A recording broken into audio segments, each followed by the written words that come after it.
Hello everyone, it's me. Sadly, it's Bradley. I'm here to talk about a game.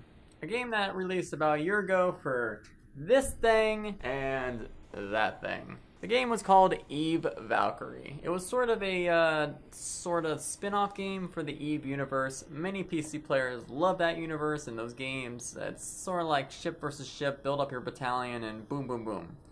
Eve Valkyrie was nothing like that. But it was still something a lot of people wanted to play, but couldn't. I'll get to that in a second. So what is Eve Valkyrie? Well, Eve Valkyrie was basically you jump in a cockpit of a ship and play multiplayer battles. Shoot people, kill people, whatever. It's in the same universe, but it's more like a spin-off game for like jump in and play sort of feel. Sort of to attract the more casual audiences that probably won't enjoy the same kind of content actual mainland Eve games would have, but is fun enough for them to kind of get into the universe itself. So Eve Valkyrie came about 1 year ago. Basically meant to be a fun space shooter in VR. It was good at that, however there's one problem. It kinda, oh god, not kinda, it died. It died quite a bit there. So the main problems with the original Eve Valkyrie was, well, it was only for VR at a time where, well, still, multiplayer VR games very rarely keep their player bases. A new VR game comes out and everyone rushes to it, plays it for a while, and everyone kind of ditches it after a while. Unless it's Onward. People keep playing that game. But maybe there was a little bit more than that. Maybe the game had more problems to sort of poke a finger at than just the excuse that there's not enough VR headsets out there. Maybe there's something else going on. Well, I've heard a lot of people complain about how there was some sort of reward progression system that was more pay to win. This game was $40 when it came out, and for people even saying some things are pay to win means there's probably already a problem. So, well, let's talk. Well, enough talking about the negatives of the game. Let's talk about what they fixed. And open curtain, that is what Eve Valkyrie Warzone comes in, or hopefully will. So what is Eve Valkyrie Warzone? I had no idea until about 2 weeks ago when, thanks to CCP and We Play Events for allowing me the great experience of flying over to Cologne, Germany for Gamescom week and trying out the game firsthand and seeing all the updates and fixes that are supposed to sort of revive their game that they clearly worked a lot on. And coming back from that event without a camera thanks to Air Berlin. You know what you did, Air Berlin. You did so much. I hate you, Air Berlin. Anyway, so what does the game DLC, free DLC, do? First of all, it makes the game cheaper. It's now $30 when the Warzone comes out. And, well, this is sort of the biggest thing. See this computer behind me? You see this keyboard and mouse? People that wanted to play this game could not play this game with these peripherals, as you might say. They had to have a VR headset, and many people who were already in the Eve universe, loved Eve, ended up not playing Valkyrie, despite the fact that they really wanted to. It's just, at the time, the $800 or $600 price tags for a VR headset just to play one game that seemed to be not doing so well, it was just not worth it. But they listened. The developers actually listened, and they made their game able to play on keyboard and mouse.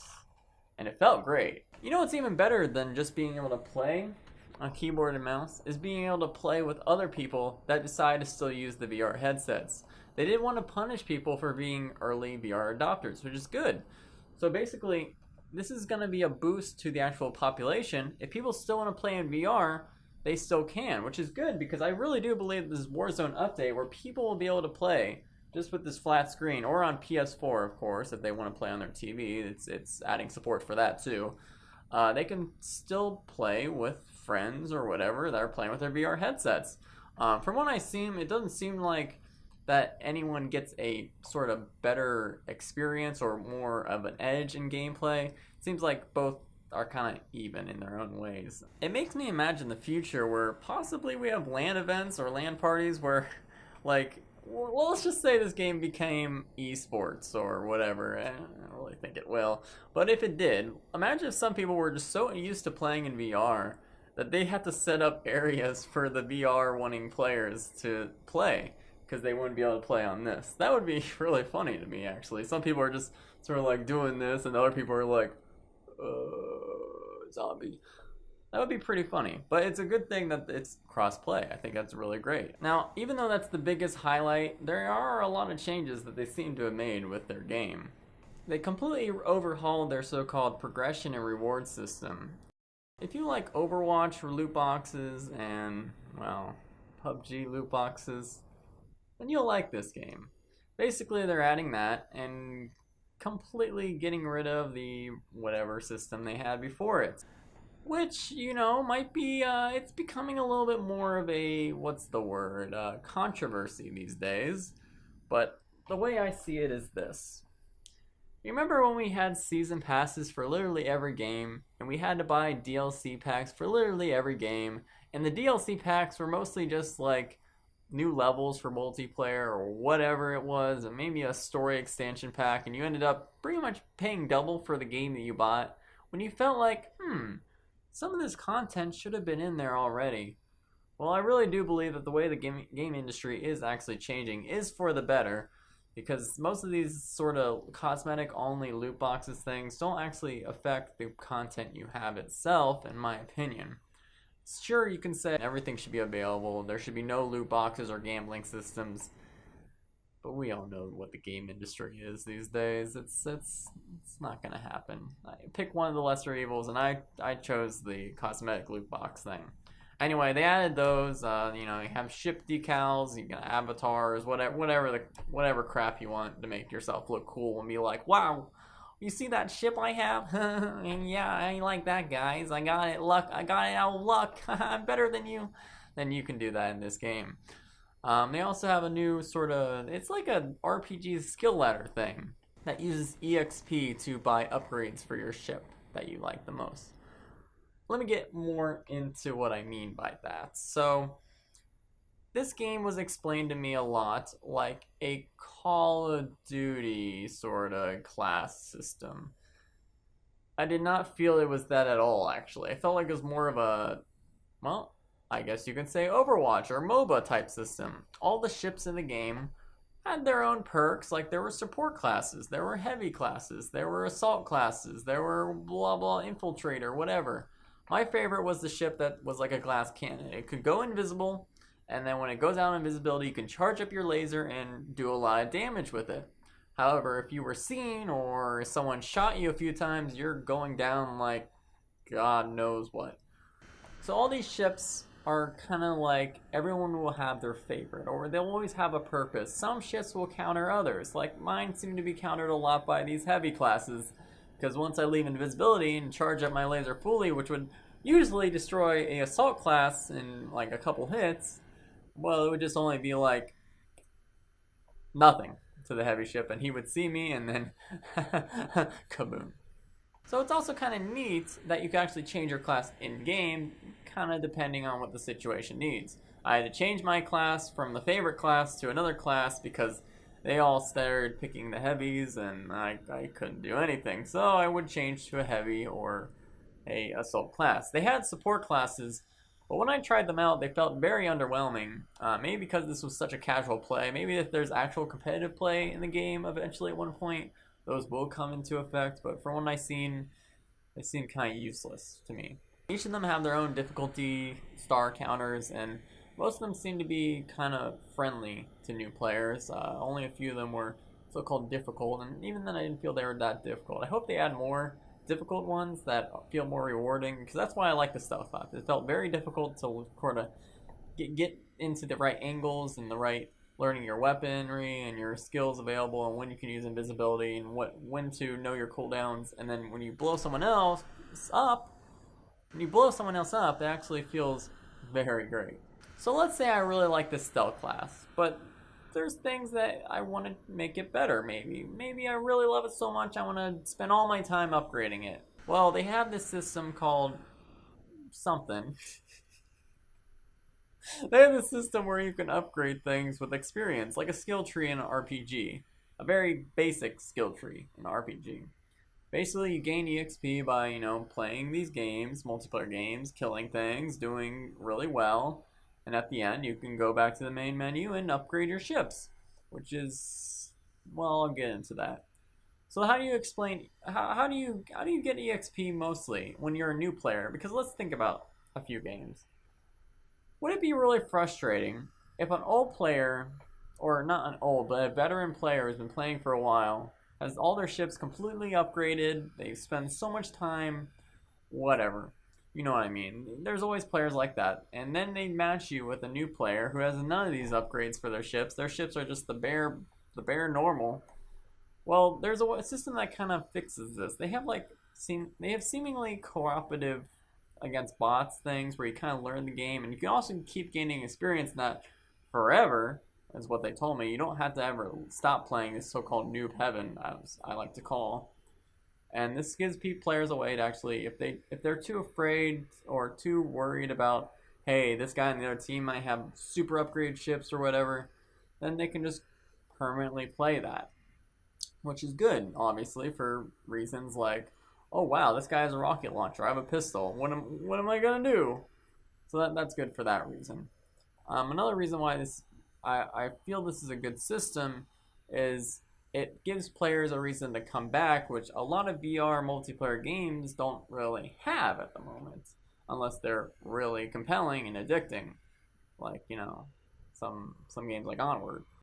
However, my complaint with the so-called skill tree is they were explaining it like, let's say I've chose the stealth class, I upgrade it. Well, there's different skills that I can choose what to upgrade. I can upgrade cannon, like sort of cannon recharge rate, or shield recharge rate, or invisibility cooldown. I can kind of do that. And they were saying you can play your ship in multiple ways depending on how you do your skill tree. But I mean, obviously I didn't have enough time to decide that. But when I'm looking over the skill tree, that isn't really that big, and you can only have one perk per, they have 4 little sections you can see on the top, all different colors, and you can only have one of each section. And when I was looking over the skill tree, it did not seem like it was going to dramatically change the way I played that ship, because a lot of them are just kind of small but significant boosts to things the ship already does. It's not like it'll change an ability or anything. They all seem very tame. So I don't really agree, based on what they're saying, that it would completely change the way you play that ship or whatever. But I mean, I was only looking at one skill tree and one ship, so we'll see. So those are basically the actual changes, the big ones that I think are the most important to talk about. There might be more, like the $30 price tag now instead of $40, but I want to actually talk about what I felt playing the game. If I just said what's new, it's more like this video is an ad, which I didn't get paid anything, so trust me, it's not an ad. Anyway, let's actually talk about the gameplay. So I got to play it on PC. They only had either play on PS4 with the gamepads, or you can choose to play on PC with the the keyboard. They also had PSVR PlayStations, but there were only 2, and I replayed in VR. I already know it is. I don't want to play it on PSVR personally, so I wanted to try out what's new, the monitor and keyboard stuff. And from what I've seen, there were bugs, only small bugs, and they said they were going to fix them. Every bug I mentioned, they said, oh yeah, we'll fix that. Bugs like, well, once you're first launching the game, or first launch when you respawn, you kind of lose control of your character or mouse, but as long as you fire when you're getting shot, you'll be able to gain control. Also, the sort of control, I asked them if they had sensitivity settings anywhere, and they said they don't. They said they might add them eventually, but I felt like the way you had to sort of move your mouse in this game is kind of strange. Apparently, to actually move it quickly, you have to quickly move it like short distance instead of like normal PC games where you move it across your trackpad to actually look around. And I felt like if you can increase the sensitivity instead of doing the stupid little jerk thing, and very unnatural for me, then it'd be better. So hopefully they do add that. Other than that, the actual, well, I didn't like their main menu very much. It was very, their UI was very difficult to figure out when you're at the main menu. Like, things were kind of everywhere, And you didn't even know what you could click, and that was another bug. Is like sometimes you couldn't even click stuff. Like it would tell you hold down this to open loot crate, or hold down this to go to garage, or whatever it was. Well, sometimes that wouldn't even work, and whatever. And the game's coming out in a month, so I'm pretty sure these big ones will be fixed. Those are the only main bugs I have to talk about. But as far as the gameplay goes, it was actually very fun. I really enjoyed playing it quite a bit. Despite there were some game modes that were more fun than others. There was also things with the carrier assault, which, let me actually explain game modes real quick, because I don't think I actually did that, did I? The game is what we played were like this simple deathmatch, get kills, score to win. There was capture the territories, which I need to explain what this is. So they have a few satellites, and this is an open space game, so they can't have like flags on the ground. You're not walking, you're flying through space. And I was like, how are they gonna do territories in this game? That seems, because you can't really be stationary. You can hover slowly, but you can never really just stop in place. You can't do that in this game, from what I've gathered. And basically what happens is when you get up to a territory, there's this button that prompts you to press, I think it was E or something, that releases like a little mini drone that sends out a beam, kind of like, it looks like it's tinkering with the satellite, kind of like how the Ghost does in Destiny, a little bit like that. Except the way the enemy has to stop that from happening is they don't just hover over the satellite. They have to blow up your little drone, which is really neat, because when they blow up the drone, you can just keep placing more drones. But if you keep doing that and they keep blowing up drones, you're giving them a lot of points and you're not really getting anywhere. So you have to really blow them up to stop them from killing your drones, which are actually the ones capturing the point. You're not really doing anything except just pooping out drones all the time. But that's very important to know how that works, because the best mode, the most interesting mode of all, was called carrier assault. Basically, one team was defense and one team was attack. I think it was basically when I played, my team were always destroying the other team, unfortunately. So I'm not even sure if there were two carriers. I'm not even sure if the enemy team could have sort of destroy our carriers. But every time, I think we were just assaulting them and they were defense, which I wish it was like two. So whoever kind of captured the points first get to attack the enemy. Anyway, the way it works is there's a couple points, kind of like satellite points, that are sort of powering a giant carrier shield, protecting your ship. And similar to the territory style, you just drop a drone by these, capture them, and when you capture two of them, I think there's three in all, but if you capture two, it lowers the shields for this giant carrier.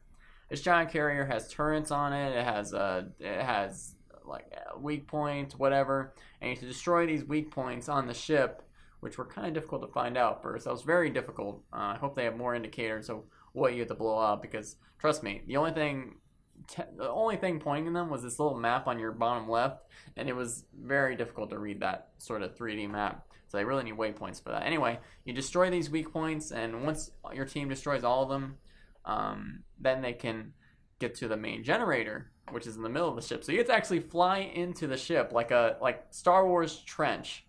I'm not even kidding. It's exactly like that. You fly into the ship and you just load into that thing. And then finally, core goes out, and then boom, big explosion. Really nice explosion, great, effects and everything. That was definitely the coolest game mode of all of them. I can't imagine if it was attack defense. I cannot imagine it'd be fun to be on defense. I feel like anytime people would be on defense, they might just leave the game. But hopefully it was, two-sided carriers. Whoever, weakens the other shields first has to go at that carrier. Because basically, once you lower the shields, it has a time. The shields will come back up after like a minute and a half or 2 minutes or something like that. So you have to be quick and do as much damage as you can until the satellites pop up again. You can lower the shields again.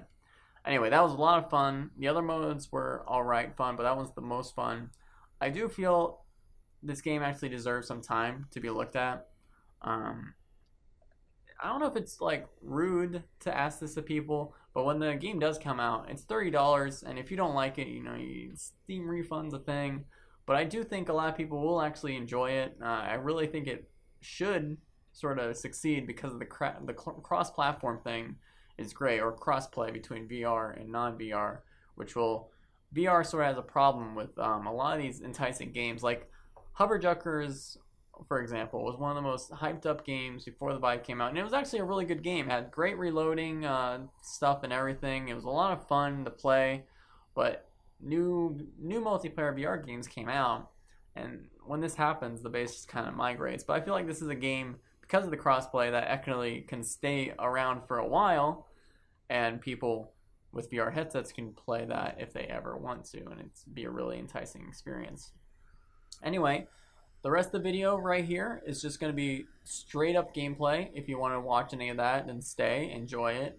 If not, then I hope you really enjoyed what I had to talk about this game. It was fun. I give it about maybe 7 out of 10. It was really fun. I really was happy to be able to play it. Thanks again, guys, at WePlay and the developers of Eve Universe for letting me go out there and enjoy this. And again, Air Berlin, screw you.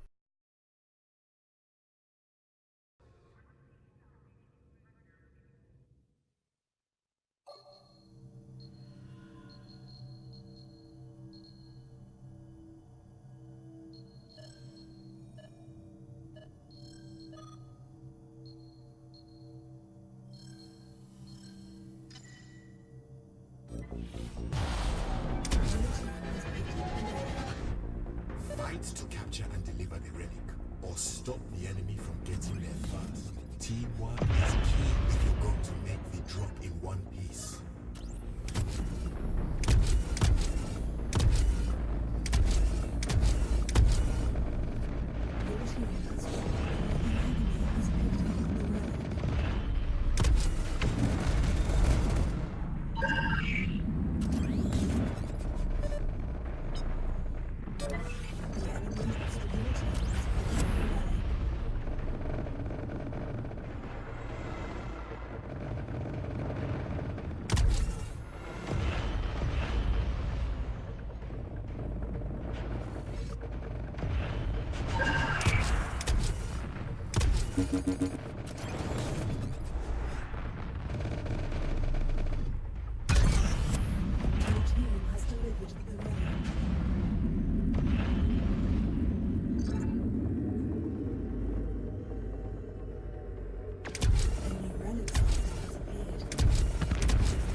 Your team has dropped. The enemy has picked up the relic. Your team has picked up the relic.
relic site has appeared.